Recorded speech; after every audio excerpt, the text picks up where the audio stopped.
inviting me for this great event. And I thought, like, I don't have anything to speak as the keynote speaker after seeing the presentations and the beautiful videos. So you're well with the sustainability.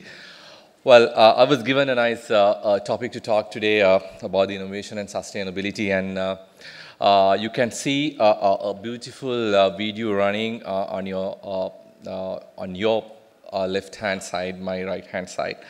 I'll start with that. It's a small video of a coral.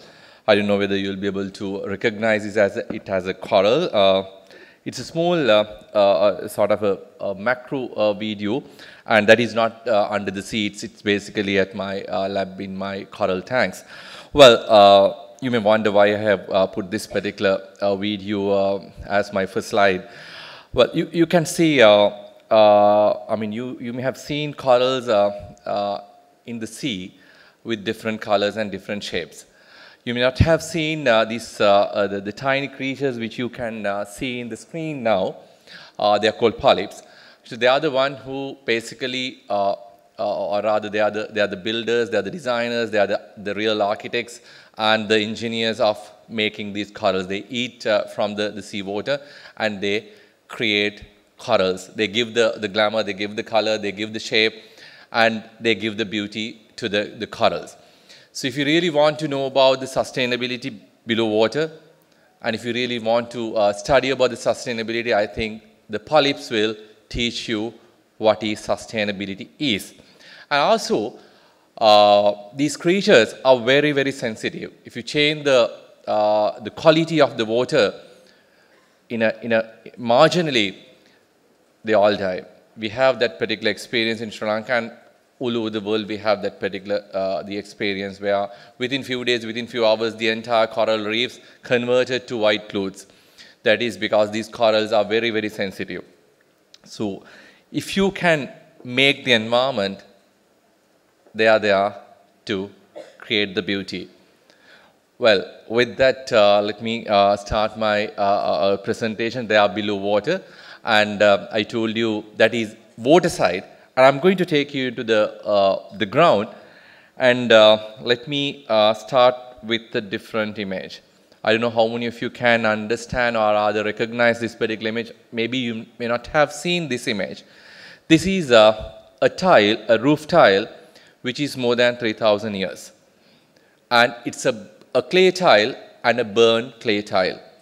3,000 years ago, the people who lived in this blessed country, I'm not going to say the best country, still I love to say the best country, but well, it's a fiction. Anyway, a blessed country, the people who lived here more than 3,000 years ago, they made this particular tile. And this tile, obviously it was made, a handmade a tile. It's not a molded tile, and they burn it. If you clearly look at the tile, it's a broken tile, but anyway, they put them into pieces into one tile, and they made the tile. And you can see a hole at the top, right? Hole at the top. So they got the people who lived in this particular blessed country, right? I'm reiterating the point, the blessed country, they got the correct material. We all have played with clay in our childhood. You know that you'll not be able to make a clay tile with any clay. So they got the correct material, and they got the processing technique, even though they made it, they handmade it, and they knew how to, or rather, convert this clay to a durable tile by burning.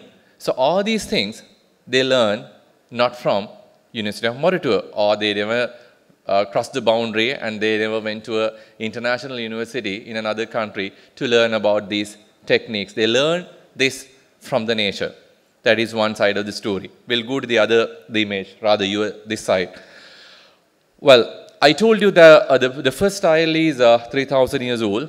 The other tile, it's again a piece of a tile, and that tile is about the carbon dated from 1,500 to 2,000 years, and that's a glaze tile.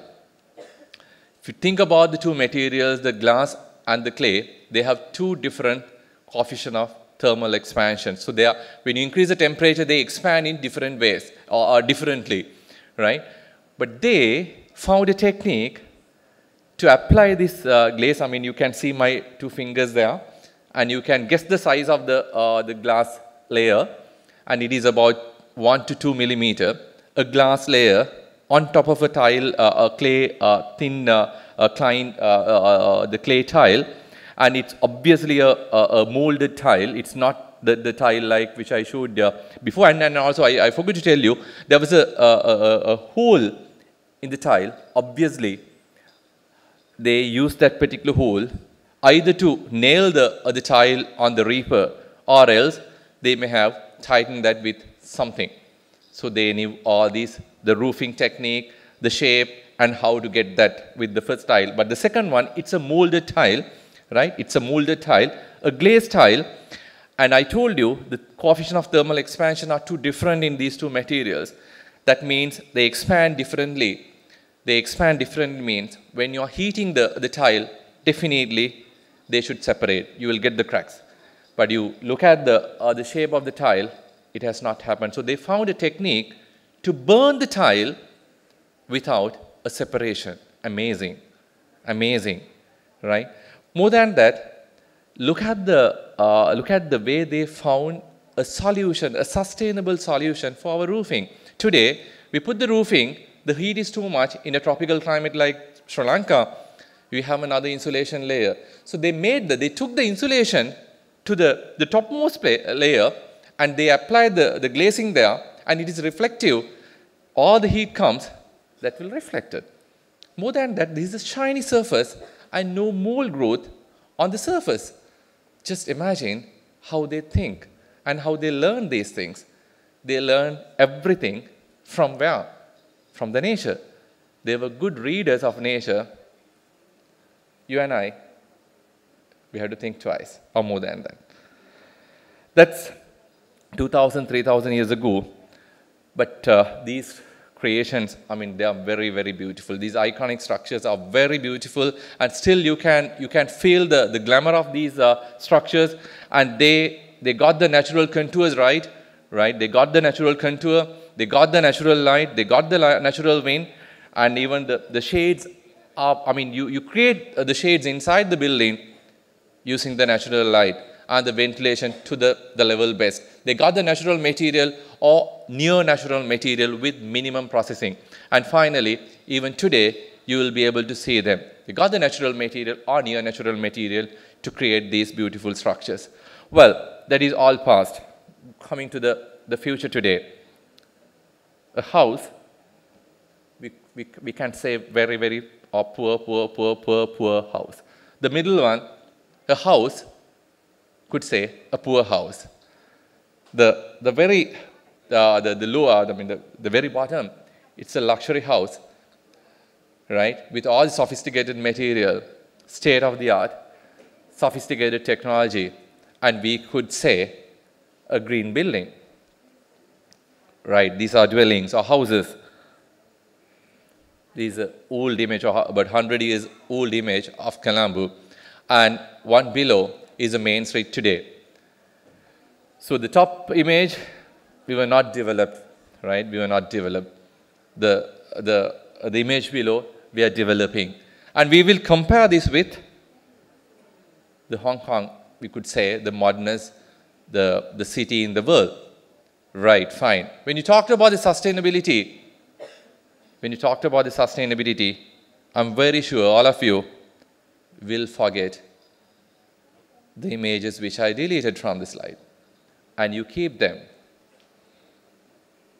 You create a problem, you create a need, and we are trying to optimize the resources to fulfill our need. We create the need. It was created by ourselves. And we say these are energy efficient, water efficient, and the air quality, we monitor them and we control the air quality. And finally, we say these are green structures. And they will last more than 500, 600 years, 6, 7 generations. And we have the sustainable definition, and it says, it is not really asking you to go to the Stone Age. It clearly says, you have your satisfaction, you enjoy everything under the sun, but don't compromise the ability of the next generation to achieve their satisfaction. Have you done here? You have created structures and you have not let the next generation to build their structures. They have to use them. You call them green, you call them sustainable. Yes, of course, you created the need. And you took the decisions on behalf of your next generation, or maybe 6, 7 generations ahead. And you forget these structures because you think they are for poor. They don't have a need. They don't have, they don't have much obligations, and they live, I don't know whether happily or not, but still, I could say that is much more sustainable than these spaces. Well, we created all these, and finally, the nature is alarming, giving the alarms, and we believe those are all false alarms. Let me show you an interesting image coming from China. This is before the lockdown in 2019. And the same place, after 14 days of the lockdown, the same place, the 14 days of the lockdown. So the left-hand side shows how the nature recovers everything within 14 days. Your right-hand side image shows what you have done for 100, 200 years. You have to think. This is very famous, 2 images these days, sharing in the social medias. The top one, not in China, it's in Colombo, belongs to us, or the environment, or that particular, the space was created by ourselves, all Sri Lankans. The bottom is not done by, the image below was not really done by us, maybe it's done by Indians, but still, both images, we are responsible as humans. This is what we expected from the monkey, to stand with the artificial intelligence, walk with them. But this is what exactly we did. Every step we put forward, we destroy the nature. We destroy the nature. That is the simple fact against all these. The nature is alarming us, but we count them as false alarms. But there will be a point for us to rethink what we are doing. I was showing the best sustainable designer underwater. For me, this is the best sustainable designer, or the builder on earth above water. The Vespaby, the Rankumala. He get the clay with, he mix the clay with saliva and make a thin wall for the next generation, not for generations. He put the egg, and when the tiny Vespers leave the cage, this returns back to the earth. And the next generation, they will get the opportunity to use the same material and build the nest for the next generation with the way they want to have. And look at the structures below. They basically imitated the technology of the Vespaby. I don't know whether they really got the inspiration from the Vespaby, but they created the best passive structures on Earth, or rather at least in the tropics like Sri Lanka. So I don't know how many of you have experienced the comfort inside these houses. Amazing. That is much more better than Kingsbury. I'm very sure. If you go there, sorry to say, these houses has the most the comfort under the sun. So the inspiration may be from the Vespaby. So I put my the first slide, the topic as the innovation and sustainability. If I don't talk about the innovation here, well, I'll not be able to finish my presentation. So I got the inspiration from Vespaby. In 2013, I started investigating on the clay technology, and we managed to invent about 6-7 patents with respect to clay. And those are not only inventions, we managed to convert them innovations, and now they are in the market. So the inspiration is basically from the Vespaby and those beautiful structures which I showed you below. And finally, we created some beautiful the materials with clay, and with minimum amount of processing.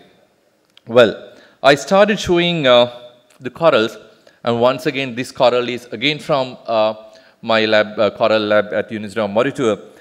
But this is not the story I wanted to show you. This is 2014 Okinawa beach, and they found the entire beach, the corals were gone. So they started planting corals in Okinawa beach in 2014, and today it's 2022.